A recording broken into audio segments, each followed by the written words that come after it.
Hello mga kaibigan, magandang araw sa inyong lahat at welcome back ulit dito sa ating YouTube channel. Ngayong araw mga kaibigan ay tuturo ko po sa inyo kung paano ba mag-apply ng SSS loan online. Kaya huwag mong skip ang ating video ngayon mga kaibigan dahil ituturo ko po sa inyo step by step.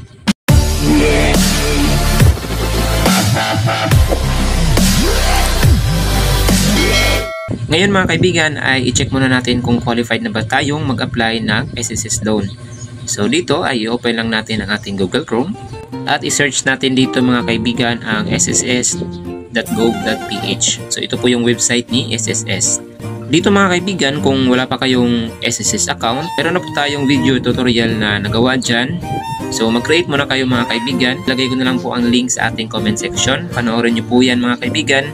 Nandiyan na po lahat ang step by step kung paano mag-create ng SSS account online. At kapag meron na po tayong account mga kaibigan, ay mag-login lang po tayo dito. At para malaman kung qualified na ba tayong mag-apply ng SSS loan mga kaibigan, so i-click lang natin itong loan.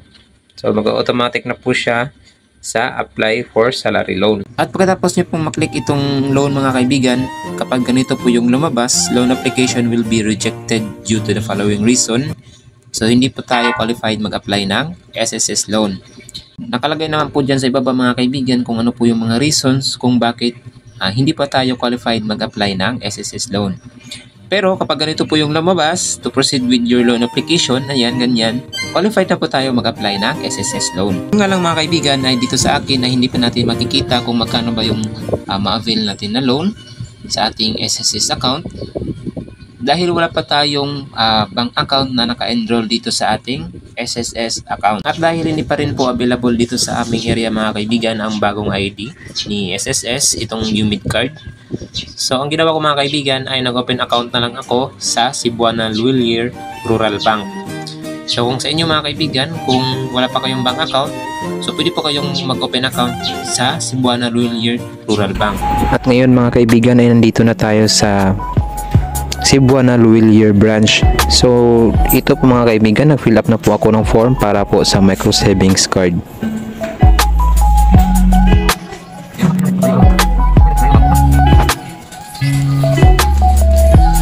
At ito na nga po mga kaibigan, nakakuha na po tayo ng ating micro savings card.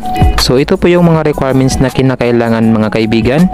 Isa pong valid ID at inyo pong cellphone at 150 pesos naman po para po sa card at 50 pesos naman po para sa savings. So sumatotal po lahat mga kaibigan is 200 pesos po.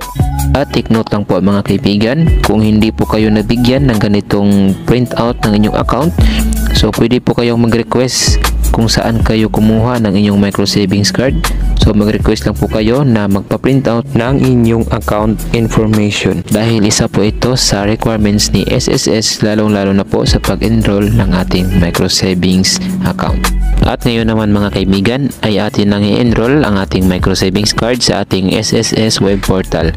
So ngayon mga kaibigan, nandito tayo sa ating Google Chrome at mag-login tayo sa ating SSS account. So ngayon mga kaibigan, i-check lang natin itong I'm not a robot. So sundan nyo lang po ako ng mabuti mga kaibigan para hindi po tayo magkamali sa ating pag-enroll ng ating micro savings card. So click natin itong member. So mag-login po tayo. Login po natin yung ating account sa SSS. So check muna ulit natin itong I'm not a robot pagkatapos submit. At nandito na po tayo sa ating SSS portal. So, i-click po natin itong e-services at pagkatapos apply for salary loan. So, ayan po, hindi pa po tayo makapag-proceed sa loan kasi po hindi pa po na-enroll yung ating bank account. So, enroll po natin yun. I-click po natin itong click here. So, ayan po, click natin yung here. So, nandito na po tayo sa ating disbursement account enrollment module. So, ito po yung reminder ni SSS mga kaibigan. So, kailangan po natin itong basahin. At pagkatapos, scroll natin sa baba, then check natin itong box, then proceed. At dito naman tayo mga kaibigan no, sa ating pag-enroll na ng ating card. So, dito tayo sa enrollment. Pagkatapos, dito naman sa enrollment option, select natin itong bank. Kasi nga, meron na tayong bank account. So, select natin itong bank mga kaibigan. Ayan. At ito nga po mga kaibigan, may lalabas po ng reminder si SSS sa inyo na dapat po talaga na sa inyo po nakapangalan ang inyong bank account na inyong i-register sa inyong SSS account. Sa madaling salita po mga kaibigan, hindi talaga tatanggapin ni SSS ang inyong account kapag hindi po nakapangalan sa inyo. So ayan po, kapag okay na. So dito naman tayo sa select bank, no, sa ibaba. So dito tayo sa select bank. Ayan. So, click natin yan.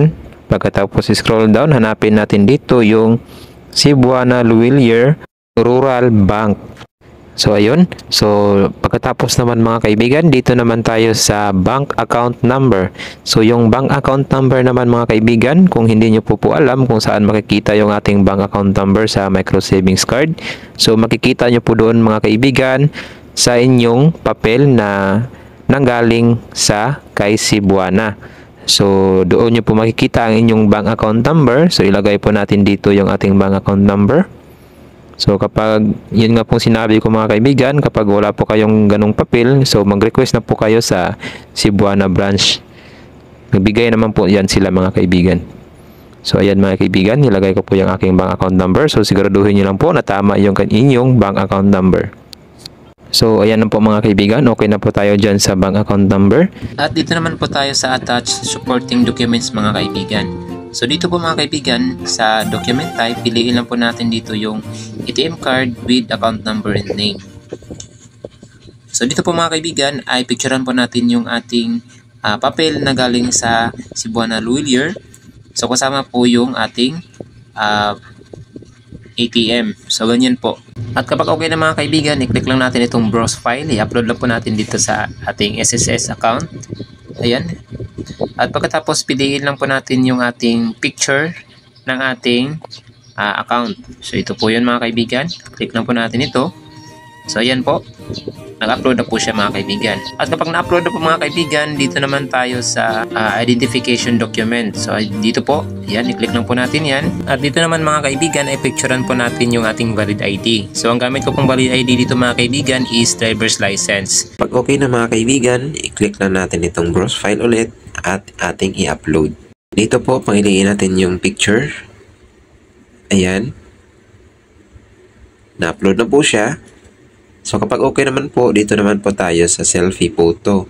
So dito po mga kaibigan ay mag-selfie photo po tayo. Na hawak-hawak po natin mga kaibigan yung ating proof of account at yung ating valid ID. So ayan po, mayroon naman po dyang example. Makikita nyo naman po mga kaibigan. So kapag okay na po, click natin itong browse file ulit at piliin natin yung picture. So ayan, na-upload na po siya mga kaibigan. At yan na po mga kaibigan, tapos na po tayo dito sa attached supporting documents. Ayan, kompleto na po yan lahat. Pag okay na po mga kaibigan, dito naman tayo sa ibaba, i-check natin itong I-certify at pagkatapos submit. At dito po, click lang natin itong okay. So ayan po mga kaibigan, kapag naka-encounter po kayo ng ganito, ay ulitin nyo na lang po. Kasi po minsan talaga ganito yung website ni SSS. Napasin ko rin po ito mga kaibigan dahil nakailang ulit na po ako naka-encounter ng ganito. So kaya inulit ko na lang po mga kaibigan hanggang sa na-receive na po ni SSS hanggang sa naging ganito na po siya. At ayan na po mga kaibigan, makikita na po natin you have successfully enrolled your bank account. So ngayon mga kaibigan ay hintayin na lang po natin yung approval ni SSS para po makapag-apply na po tayo ng ating SSS loan. Yan po mga kaibigan, makikita po natin dito sa ating disbursement account na nandito na po yung ating Cebuana Luwilier Rural Bank. So ayan po makikita po natin dyan mga kaibigan na for branch approval pa po siya. So hintayin na lang po natin na ma-approve po ni SSS yung ating bank account mga kaibigan. At kinabukasan nga po mga kaibigan ay nag-email po si SSS sa atin na approve na nga po ang ating bank account. At kapag gusto mo na mag-apply ng salary loan mga kaibigan, so ito po yung video natin mga kaibigan. Meron na po tayong tutorial na ginawa tungkol dyan. Ito po yun mga kaibigan, panoorin nyo po, ilagay ko na lang po ang link sa ating comment section. So nandyan na po lahat ang step by step kung paano po mag-apply ng SSS salary loan online gamit ang ating Cebuana Micro Savings Card. So yun po mga kaibigan, sana ay meron kayong natutunan at sana nagustuhan nyo po ang ating video ngayon. Marami pong salamat. Mga kaibigan, kung nagustuhan mo ang ating video, mag-subscribe ka na sa ating YouTube channel para lagi kang updated sa mga susunod nating uploads. I-click mo na rin ang notification bell para ma-notify ka namin sa aming bagong uploads.